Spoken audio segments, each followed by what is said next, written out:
देखो चैप्टर है straight line exercise 10.1। ठीक है, फर्स्ट क्वेश्चन है आपके पास। ठीक है, देखो draw a quadrilateral who in Cartesian plane whose vertices are, जिसके वर्टिसेस आपके पास दिए -4, 5, 0, 7, 5, -5 and -4, -2 and also find its area. सबसे पहले आपने क्या करना है, इन कार ये जो आपके पास कोऑर्डिनेट्स दिए हैं इन्हें आपने कार्टेशियन प्लेन में ड्रॉ करना है। उसके बाद जो क्वाड्रिलेटर बनेगी उसका आपने एरिया फाइंड आउट करना है। ठीक है, जो पहले क्वाड्रिलेटर बना लेते हैं। ठीक है, and now this is X axis and Y axis origin. Okay, देखो एक्स तो यहाँ पे ले लो 1 2 1 2 1 2 3 4 5। ठीक है, 1 2 3 4 5 6 7। ठीक है, और यहाँ पर -4 तक ले लो, काफ़ी है।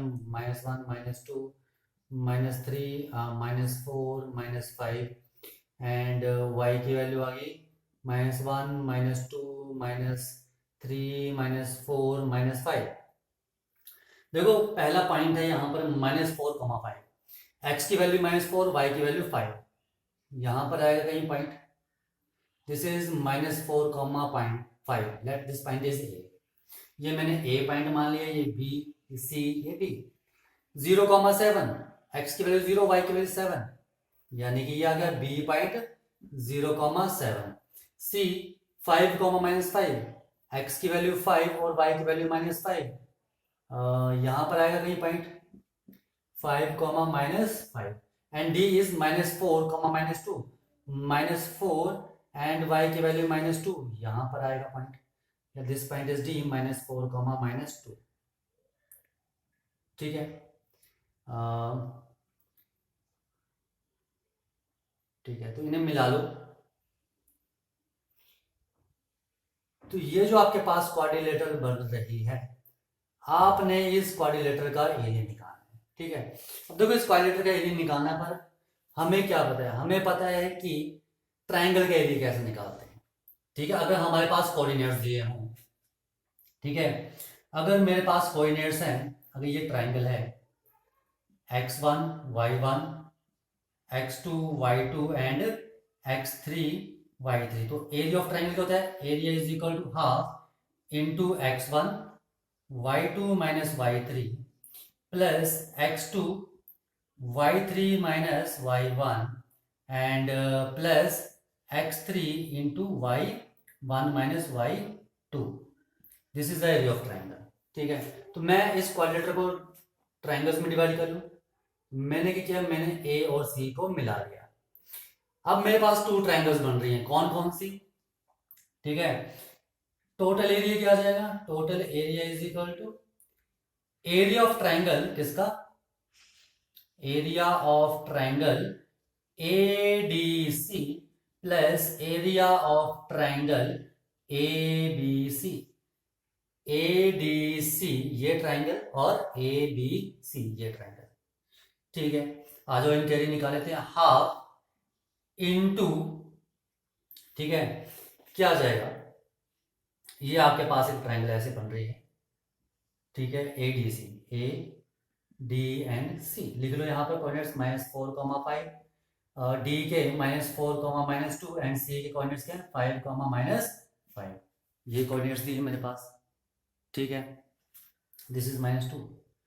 ठीक है, let this is x1 y1 x2 y2 and this is x3 y3।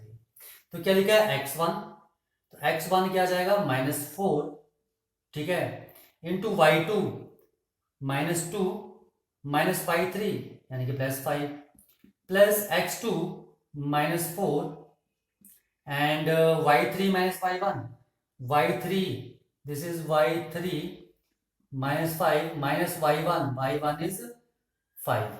ठीक है, plus x3 is 5 and y1 y2 y1 is 5 y2 is -2, तो +2 हो जाएगा and plus 1/2 area of this triangle, ठीक है। ये आपने मान लिया x1 y1 x2 y2 x3 y3, किसके लिए? ट्राइंगल एबीसी के लिए। तो क्या जाएगा, x1 is, this is x1, ठीक है। तो x1 क्या जाएगा, -4 y two minus y three, y2 7 minus y3, 7 + 5 हो जाएगा, plus x2 is 0 and this is y3 minus y1, y3 -5 minus y1 is 5 and plus x3 कितना है मेरे पास, x3 कितना है 5 and y1 minus y1 5 minus y2 कितना है मेरे पास 7, ठीक है। तो ये आ जाएगा, जो ट्राइंगल से सॉल्व कर लो, ठीक है। थोड़ा वैल्यूज ध्यान से देखना, कहीं आगे पीछे ना लिख दी हो, ठीक है, अदरवाइज गलत हो जाएगा। ओके, तो मेरे पास क्या आ जाएगा, मैं इसे रफ कर देता हूँ ऊपर, ठीक है, फार्मूले का हमने यूज कर लिया है। Now which is equal to 1/2 into 3 -4 -12 हो जाएगा मल्टीप्लाई करके, एंड दिस इज -10, तो +40 and 7 + 5 30 into 5 is 35 and plus 1/2 into 12 -48 and ये 0 एंड दिस इज -2 और दिस इज -10। ये देखो एरिया नेगेटिव आ रहा है, ये एरिया नेगेटिव आ रहा है, ठीक है।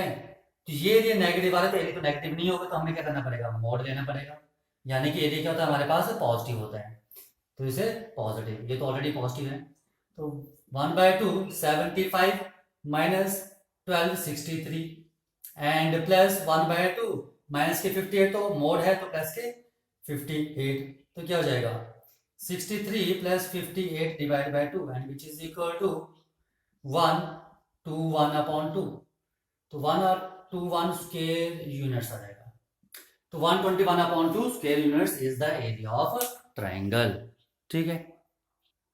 देखो इन सेकंड क्वेश्चन आपके पास क्या है, the base of N equilateral triangle, ठीक है, with side 2a lies along the y axis.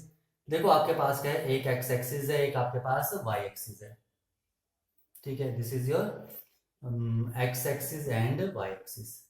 क्या बोल रहे हैं, the base of N equilateral triangle, एक इक्विलेटर ट्राइंगल मतलब जिसकी सभी साइड्स क्या है, इक्वल, ठीक है, विद साइड 2a, जिसकी साइड 2 है, lies along the y axis, वो y एक्सिस के अलोंग है, ऐसे है, वो जो बेस है वो ऐसे है, ठीक है, such that the mid point of the base is origin, ठीक है, बोलते हैं y एक्सिस ऐसे है उसका, ठीक है, बेस 2a, और साथ में लिखा है जो मिड पॉइंट है वो ओरिजिन पर है, यानी कि ये मिड पॉइंट है, तो ये मिड पॉइंट है, तो ये ऊपर भी ए होगा नीचे भी ए, यानी कि यहां तक ये ए और यहां तक ये ए, ये ट्राइंगल आ गई, बेस आ गया, ठीक है, ये ओरिजिन है मेरे पास, ठीक है, and find the vertices of triangle, आपने ट्राइंगल के वर्टिसेस निकालने हैं। देखो इक्विलेटर ट्राइंगल है, ठीक है, तो ये लाइन परपेंडिकुलर है, तो यानी कि वो थर्ड वर्टेक्स वो यहां पर होगा या तो यहां पर होगा, क्योंकि देखो इक्विलेटर ट्राइंगल क्या होता है, इक्विलेटर ट्राइंगल में, ठीक है, इक्विलेटर ट्राइंगल में अगर ये मिड पॉइंट और इससे हम मिलाते हैं तो ये परपेंडिकुलर भी होता है और ये मीडियन भी होता है इसका, तो ये मिड पॉइंट दिया है, परपेंडिकुलर भी है, इसका मतलब वो पॉइंट कहाँ आएगा, इस लाइन पर आएगा, यानी कि इस लाइन पर, या यहाँ आएगा या फिर यहाँ आएगा, ठीक है। ये मैंने बी मान लिया, ये मैंने सी मान लिया, ये ए आ गया, ये ए डैश, हो सकता है कि आपके पास ट्राइंगल ऐसे बने ए बी सी, हो सकता है कि आपके पास ऐसे बने, कैसे, ए डैश बी सी, तो दो ट्राइंगल्स बनेंगी, कौन सी ट्राइंगल बन जाएंगी, एक तो ट्राइंगल ए बी सी बनेगी और एक triangle A dash B C बनेगी, तो मुझे इनके कोऑर्डिनेट्स निकालने, ठीक है। आ जाओ, देखो सी पॉइंट के तो हो जाएंगे, नीचे को है, तो ये y की वैल्यू 0, माइनस है, और b के क्या हो जाएंगे a, sorry not a, 0, it is 0, a। अब मुझे a पॉइंट के निकालने हैं कोऑर्डिनेट्स, ठीक है, ओके। अब देखो अगर मुझे a पॉइंट के कोऑर्डिनेट्स निकालने तो मैं कैसे निकाल सकता हूं, अब देखो साइड है, ये 2a होगी, ये भी 2a होगी, ये भी 2a होगी, ये भी 2a होगी, अब ढंग से देखना, इन ट्राइंगल ओ बी ए ऐसी बन रही ट्राइंगल आपके पास, ये 2a है, ये a है। बाय यूजिंग पाइथागोरस थ्योरम मैं ये निकाल सकता हूं ओ ए बी। तो पाइथागोरस थ्योरम का यूज करो तो क्या जाएगा, ठीक है, A B square is equal to O B square plus O A square, ठीक है। देन 2a का whole square is equal to O B A square plus O A square, 4a square minus A square 3a square is equal to O A का square, यानी कि under root 3a is equal to O ए, यानी कि ये distance कितना आ जाएगा, under root 3a। तो इस पॉइंट के कोऑर्डिनेट्स क्या हो जाएंगे, अंडर रूट 3a, 0। ये चीज समझ में आई, ठीक है। अब देखो जितना डिस्टेंस ये उतना डिस्टेंस ही होगा, तो वैसे ये निकालोगे तो इस तरफ क्या जाएगा, x की वैल्यू नेगेटिव, तो माइनस अंडर रूट 3a, 0, ठीक है। तो क्या कोऑर्डिनेट्स आ जाएंगे, अगर ट्राइंगल ए बी सी है तो a के कोऑर्डिनेट्स हैं अंडर रूट 3a, 0, b के कोऑर्डिनेट्स है मेरे पास 0, a, और सी पॉइंट के कोऑर्डिनेट्स हैं 0, -a। अगर मेरे पास triangle a dash B C होती तो a डैश के कोऑर्डिनेट्स है मेरे पास अंडर रूट 3a, 0, b और c के तो सेम ही रहेंगे, ये चेंज नहीं होंगे, ठीक है, क्योंकि ये पॉइंट सेम है। तो ये मेरे पास आएंगे, अगर ट्राइंगल ए बी सी तो ये कोऑर्डिनेट्स आएंगे, अगर triangle A dash B C है तो ये कोऑर्डिनेट्स आएंगे, ठीक है। तो ये था क्वेश्चन नंबर 2। देखो थर्ड क्वेश्चन में क्या है, find the distance between the point P and Q। एक आपके पास P पॉइंट दिया है जिसके कोऑर्डिनेट्स x1, y1 है, और एक मेरे पास Q पॉइंट दिया जिसके कोऑर्डिनेट्स x2, y2 है। ये P पॉइंट और ये Q पॉइंट, ये चीज बोल रहे हैं, ठीक है। Find the distance between these two points, ठीक है। और नंबर 1 है when PQ is parallel to y axis, जब PQ y एक्सिस के पैरेलल होगी, एंड नंबर 2 जब PQ is parallel to x axis होगी, ठीक है। तो ये दो चीजें हैं, आ जाओ 1 बाय 1 करते हैं, ठीक है। ये आपके पास y एक्सिस है और ये x एक्सिस है। पहला करते हैं हम पहले केस के लिए, जब PQ y एक्सिस के पैरेलल होगा, यानी कि लाइन ऐसे बनेगी, कहीं ऐसे बनेगी, this point is P and this point is Q, this is x1 and y1 and this point is x2, y2, ठीक है। Then the distance between P and Q क्या आ जाएगा, पहले तो PQ के बीच में डिस्टेंस निकालो। PQ के बीच में डिस्टेंस क्या आएगा, x2 माइनस x1 का whole square plus y2 minus y1 का होल स्क्वायर, ये आएगा PQ के बीच में डिस्टेंस, ओके। ये चीज समझ में आ गई। आ जाओ, नाउ फर्स्ट पॉइंट है when PQ is parallel to y axis. देखो जब PQ y एक्सिस के पैरेलल बनेगा, ये डिस्टेंस, ये जो पॉइंट है ये कितने डिस्टेंस पर है, x1, यही है, और ये जो पॉइंट है ये x2 दिया है, तो ये डिस्टेंस कितना है, x2। इसका मतलब यहां पर x1 और x2 क्या होंगे, इक्वल होंगे, यही मतलब हुआ। अगर PQ लाइन y एक्सिस के पैरेलल है, ठीक है, तो ऐसे बनेगी लाइन, ठीक है। इसका मतलब जो x कोऑर्डिनेट है पॉइंट P के और जो पॉइंट Q के x कोऑर्डिनेट है, दोनों आपस में क्या होंगे, इक्वल, ये डिस्टेंस तो इक्वल ही रहेगा, ये लाइन पैरेलल है, ठीक है, ओके। ये चीज समझ में आई, क्योंकि ये डिस्टेंस तो मेरे पास आ जाएगा, चलो y2 है, ये डिस्टेंस मेरे पास आ जाएगा y1 है, पर यहां से यहां तक का डिस्टेंस x1, यहां से यहां तक का डिस्टेंस x2, तभी तो ये पॉइंट बनेंगे। इसका मतलब x1 और x2 क्या है, इक्वल, तो सब्स्टिट्यूट कर दो, तो यहां से मेरे पास PQ क्या आ जाएगा, ये 0 हो जाएगा, तो y2 माइनस y1 का होल स्क्वायर का अंडर रूट, ठीक है। तो मेरे पास क्या गया, which is equal to y2 minus y1 mod. Mod इसलिए लिया क्योंकि अगर y2 माइनस y1 नेगेटिव आता है तो डिस्टेंस कभी नेगेटिव नहीं होता है, वो पॉजिटिव होता है, इसलिए मैंने मोड लिया। अगर y2 माइनस y1 नेगेटिव आता है तो हम उसे पॉजिटिव लिख लेंगे। ये चीज समझ में आई, ये था first point. Now second point है आपके पास, ये बोलते हैं कि PQ लाइन, अब ये है P point Q, this is x1 y1 and x2 y2, okay. यहां क्या बोल रहे हैं कि PQ लाइन जो है वो x एक्सिस के पैरेलल है, इसका मतलब ये जो डिस्टेंस होगा, ठीक है, ये y1 और ये y2 क्या होंगे, आपस में इक्वल होंगे। यार ऊपर हो लाइन चाहे नीचे हो, कोई फर्क नहीं पड़ता है, कहीं भी हो, तो ये y1 और y2 ये डिस्टेंस यहां पर ये अगर पॉइंट P है तो ये डिस्टेंस क्या आएगा y1, ये डिस्टेंस y1 आएगा, ठीक है। ये मेरे पास ये डिस्टेंस क्या जाएगा y2, पर पैरेलल है तो y1 और y2 इक्वल होंगे। तो इन सेकंड केस, ठीक है, अगर PQ जो है वो पैरेलल है x एक्सिस के, इसका मतलब क्या है y1 y2 के इक्वल होगा। तो वैसे PQ डिस्टेंस क्या जाएगा x2 माइनस x1 का मोड, क्योंकि जब y1 y2 इक्वल पुट करोगे यहाँ पे ये 0 हो जाएगा, ठीक है। तो ये क्या जाएगा मेरे पास ये, ठीक है। तो ये था आपके पास थर्ड क्वेश्चन। देखो फिगरली क्वेश्चन करने की कोशिश करो तभी समझ में आएगा। ओके, आ जाओ नेक्स्ट क्वेश्चन करते हैं। देखो नेक्स्ट क्वेश्चन, क्वेश्चन नंबर 4, इसमें बोलते हैं find a point on X axis, ठीक है। एक्स एक्सिस पर कोई पॉइंट है, देखो एक्स एक्सिस पर कोई भी पॉइंट होगा उसके कोऑर्डिनेट्स क्या होंगे x, 0, x की वैल्यू y0 होगा। तो ये मैंने मान लिया जो पॉइंट है वो एक्स एक्सिस पर है। Which is equal distance from these two points, जो कि 7, 6, ठीक है, और 3, 4 से क्या इक्वल डिस्टेंस पर है, ठीक है। 7, 6 मैंने मान लिया यहां पर है मेरे पास 7, 6 और यहां पर है मेरे पास मान लो 3, 4 इक्वल डिस्टेंस पर है। अगर ये पॉइंट ए है, ये B point, this is C, तो ये बोलना चाहते हैं कि ए सी जो है और ए बी आपस में क्या है इक्वल है। फिर सुन लो, find the point on X axis, okay, point on X axis is x, 0 which is equal distant from 7, 6, जो 7, 6 और 3, 4 जो है ये दो पॉइंट्स है, इनसे इक्वल डिस्टेंस पर है, यानी कि ये डिस्टेंस आपस में क्या है इक्वल, ए सी और ए बी आपस में इक्वल ही है, ठीक है। ये चीज समझ में आई, ओके। तो ये इसका फिगर है। तो आपने A C and A B, now what is A C, क्या आ जाएगा, ठीक है। देखो x2 7 माइनस एक्स का होल स्क्वायर प्लस 6 माइनस 0 का होल स्क्वायर का under root which is equal to A B 3 minus x का होल स्क्वायर प्लस 4 माइनस 0 का होल स्क्वायर।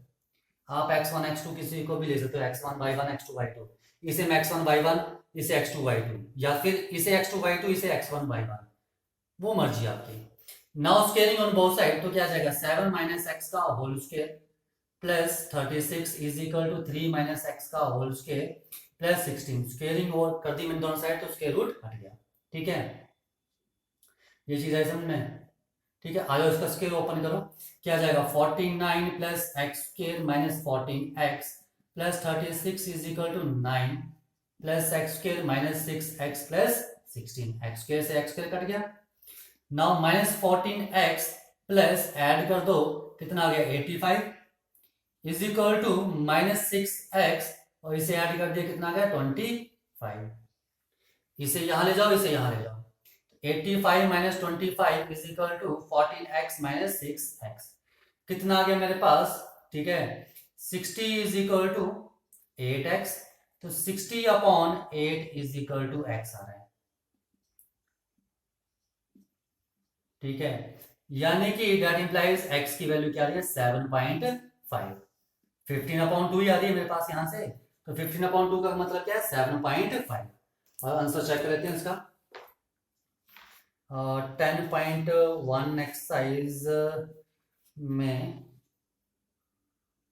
ठीक है, ठीक है, 15 अपॉन 2 आ रहा है, यानी कि ये अब हमें क्या बोला था x निकालना है, तो पॉइंट निकालना है, तो पॉइंट क्या है मेरे पास a x, 0 है, तो पॉइंट क्या आ जाएगा a इज 15 अपॉन 2, 0 या 7.5, 0, तो ये मेरे पास पॉइंट आ जाएगा, दिस इज द आंसर, ठीक है। आ जाओ नेक्स्ट क्वेश्चन करते हैं। देखो क्वेश्चन नंबर 5 आपके पास क्या है, find the slope of a line, आपने क्या करना है लाइन का स्लोप निकालना है, ठीक है। Which passes through the origin, एक लाइन है जो ओरिजिन से पास करी, कहां से, मैंने मान लिया ये पॉइंट क्या है, चलो ये पॉइंट मैंने मान लिया, ठीक है, कि ये जो लाइन है इस पॉइंट यानी कि ओरिजिन से पास कर रही है, let this point is a, ठीक है ना। Find the slope of a line which passes through the origin, okay, and the mid point of the line segment joining the points, ठीक है। देखो एक P, this is point P and B लिखा हुआ है, तो एक पॉइंट P है जिसके कोऑर्डिनेट्स है 0, -4, ठीक है। एक पॉइंट मेरे पास B है 8, 0। इन्हें अगर मैं मिला दूं तो इनका जो मिड पॉइंट आ रहा है, ये लाइन यहां से पास कर रही है, ठीक है। मैंने नहीं बोला ये परपेंडिकुलर है, हो सकता है कि पी बी लाइन ऐसे हो और ये लाइन ऐसे हो, ठीक है। ये ऐसी भी होती है, ये मिड पॉइंट हो गया, ये ओरिजिन हो गया, ये मेरे पास पी पॉइंट और ये बी पॉइंट हो गया, फिर ऐसे भी हो सकता है, ठीक है। ये चीज समझ में आई पहले तो, ठीक है। क्या लिखा था इन्होंने, जो लाइन है वो 0, 0 से पास कर रही है, और कहां से पास कर रही है, जो पी और बी पॉइंट को मिलाने पर लाइन बन रही है उसका मिड पॉइंट, ये मिड पॉइंट है। मान लो ये पॉइंट आ गया मेरे पास सी, तो ये मिड पॉइंट निकालना पड़ेगा, तो क्या आएगा, मिड पॉइंट सी के कोऑर्डिनेट्स क्या जाएंगे, 0 + 8/2 एंड -4 + 0/2, यही होते हैं ना, x1 + x2/2 and y1 + y2/2। अगर मेरे पास कोऑर्डिनेट्स x1, y1 और x2, y2 हैं तो, ठीक है। तो क्या आ जाएगा, ये c के कोऑर्डिनेट्स क्या जाएंगे, 4 एंड -2, तो इसके कोऑर्डिनेट्स क्या गए, 4 - 2, ठीक है। ये चीज समझ में आई, ठीक है। तो आपको बोले आपने इस लाइन का निकालना है स्लोप, यानी कि मेरे को दो पॉइंट मिल गए, एक ए पॉइंट है और एक सी पॉइंट है, ठीक है। ए सी लाइन का स्लोप निकालने को बोल रहे हैं, तो स्लोप ऑफ ए सी क्या जाएगा, क्या होता है स्लोप, ठीक है। When 2 points are given and slope is y2 - y1 upon x2 - x1, तो y2 - y1 upon x2 - x1, तो क्या आ गया, -2/4 विच इज इक्वल टू -1/2, ठीक है। आगे आंसर देख लेते हैं। तो स्लोप क्या आ गया मेरे पास, -1/2, ठीक है। इसका आंसर है आपके पास -1/2, ठीक है। ये चीज है समझ में, ध्यान रखना क्वेश्चन में जो बोला आपने वही करना है, ठीक है। बोल रहे हैं कि आपने लाइन का स्लोप निकालना है जो ओरिजिन से पास कर रही है और कहां से पास कर रही है, इन दोनों पॉइंट को मिलाने पर जो लाइन बन रही है उसका मिड पॉइंट, तो मिड पॉइंट हम निकाल सकते हैं, ठीक है। तो यहां से मिड पॉइंट से ही पास कर दी, तो ये मुझे दो पॉइंट मिल गए, 2 पॉइंट फॉर्म का यूज किया और मैंने यहां पर स्लोप निकाल लिया, ठीक है। तो ये था क्वेश्चन नंबर 5। देखो क्वेश्चन नंबर 6 है, बोलते हैं विदाउट यूजिंग पाइथागोरस थ्योरम। आपने पाइथागोरस थ्योरम का यूज नहीं करना और शो करना है जो 3 पॉइंट्स हैं, लेट ए जो है 4, 4 दिया है, ठीक है। और जो दूसरा पॉइंट उसे मैंने बी मान लिया, ये 3, 5 दिया है, थर्ड पॉइंट है सी इज -1, -1, ठीक है। तो आपने पाइथागोरस थ्योरम का यूज नहीं करना है और बताना है कि ये जो है वर्टिसेस हैं किसके, राइट ट्राइंगल के। देखो राइट ट्राइंगल कुछ ऐसे बनेगी, ठीक है। तो देखो जो राइट ट्राइंगल है, ठीक है, मान लो ये मुझे नाम अपनी मर्जी से ले रहा हूं, ठीक है। हो सकता है कि ए ये हो, बी ये हो, सी ये हो, कुछ भी हो सकता है, ठीक है। तो आपको राइट ट्राइंगल शो करनी है, यानी कि एक एंगल 90 प्रूफ करना है। तो देखो एक ए बी लाइन और बी सी लाइन परपेंडिकुलर, यानी कि इन दोनों, इसका स्लोप अगर m1 है, इसका स्लोप अगर m2 है, तो इनके स्लोप का प्रोडक्ट अगर -1 आ जाए तो मैं बोल सकता हूं कि दो लाइन परपेंडिकुलर है। फिर सुन लो, देखो यहां पर राइट ट्राइंगल कैसे हो सकती है, जब ए बी और बी सी परपेंडिकुलर होगी। देखो नाम और भी हो सकते हैं, जो ही नहीं आपके पास ऐसा नाम भी हो सकता है ए बी सी, तो यहां से ए बी और ए सी परपेंडिकुलर होंगे, ठीक है। नाम कुछ भी हो सकते हैं, ठीक है। तो यहां ध्यान रखो, अगर आपको क्या शो करना है, राइट ट्राइंगल मतलब एक एंगल 90, तो ये 90 किसके बीच में है, इन दो लाइंस के बीच में। तो आपको क्या शो करना है कि इस लाइन का स्लोप और इस लाइन के स्लोप का प्रोडक्ट -1 आ जाए, तो मैं बोल सकता हूँ लाइन परपेंडिकुलर है। ये कंडीशन की थी ना, 2 lines are perpendicular when the product of their slope is equal to -1। तो यहां पर मैं ऐसे करूंगा, एक लाइन ए बी, ठीक है, स्लोप ऑफ ए बी निकाल लूंगा, ठीक है। Slope of line B C निकाल लूंगा और slope of line A C निकाल लूंगा, ठीक है। 3 लाइनें बनेगी, ए बी बनेगी, बी सी बनेगी और ए सी बनेगी, 3 लाइंस बन रही है। तो मैं यहां देखूंगा कि इन दो लाइन के स्लोप को मल्टीप्लाई करने पर -1 आ रहा है, किन दो लाइन के स्लोप को, ठीक है। ये m1, ये m2, ये m3, ठीक है। अगर किन्हीं दो लाइन के स्लोप को मल्टीप्लाई करने पर -1 आ रहा है तो हम बोल सकते हैं कि उसमें एक एंगल क्या है, 90। ठीक है, ये चीज समझ में आ गई। आ जाओ, तो ए बी का स्लोप निकालना है, तो y2 5 - 4 अपॉन 3 - 4, ठीक है, which is equal to 1 upon -1 which is equal to -1।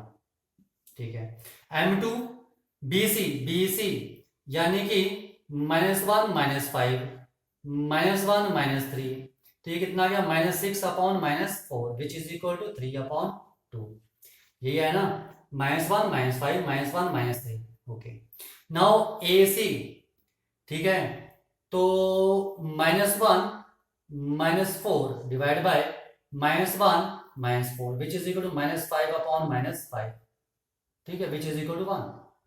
तो अगर आप यहां देखो तो इन दोनों को मल्टीप्लाई करने पर -1 आ रहा है, m1 और m3 को मैं मल्टीप्लाई कर रहा हूं 1 into -1 -1 into 1 which is equal to -1।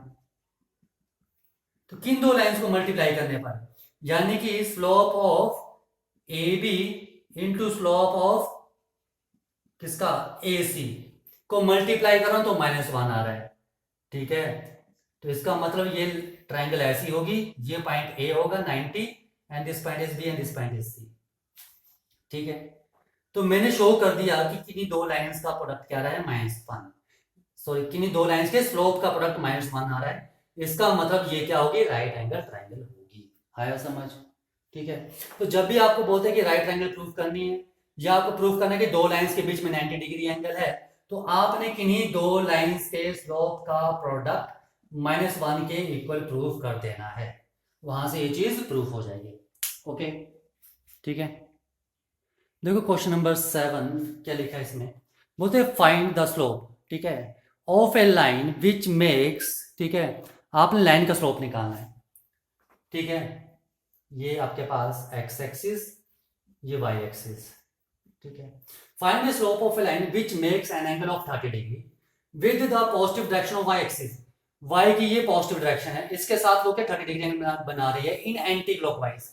Anti clockwise का मतलब इस साइड को, यानी कि यहां को, यानी कि ये एंगल मेरे पास क्या दिया है, 30 डिग्री। ये चीज समझ में आई? Find the slope of a line, line का स्लोप निकालना है, which makes an angle 30 degree with the positive direction of Y axis measured anti clockwise. Anti clockwise हुआ इस तरफ को, ठीक है, तो ये पॉजिटिव डायरेक्शन है वाई एक्सिस की, तो यहां से इस तरफ को 30 डिग्री। ये चीज समझ में आ गई? ठीक है, तो हमें स्लोप निकालना है, तो स्लोप इज इक्वल टू क्या आ जाएगा मेरे पास, ठीक है, तो देखो स्लोप आएगा मेरे पास tan थीटा। अब देखो जब भी हम एंगल निकालते हैं, जब भी हम स्लोप निकालते हैं tan थीटा, तो ये जो थीटा होता है ये मेरे पास होता है positive direction of x axis से लेकर एंगल, ये एंगल होता है, तो यानी कि ये एंगल होगा पूरा। ठीक है, तो यहां से लेकर यहां तक 90 और यहां 30, तो ये पूरा एंगल कितना हुआ, 120 डिग्री। इसका मतलब थीटा कितना हुआ, 120 डिग्री। क्योंकि जब भी हम, ये तो यहां पर लिखा था इन्होंने कि आपने कहां से मेजर करना है, वाई एक्सिस से, जो हमने किया, लेकिन हम थीटा कभी भी निकालते हैं तो कहां से निकालते हैं, positive direction of x axis.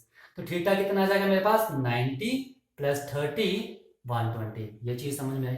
फिर सुन लो, देखो इन्होंने बोला था कि आपने निकालना है, एंगल दिया है वाई एक्सिस से एंटी क्लॉकवाइज डायरेक्शन में, ऐसे 30 डिग्री एंगल। ओके, पर जब भी हम एंगल मेजर करते हैं कहां से करते हैं, positive direction of x axis.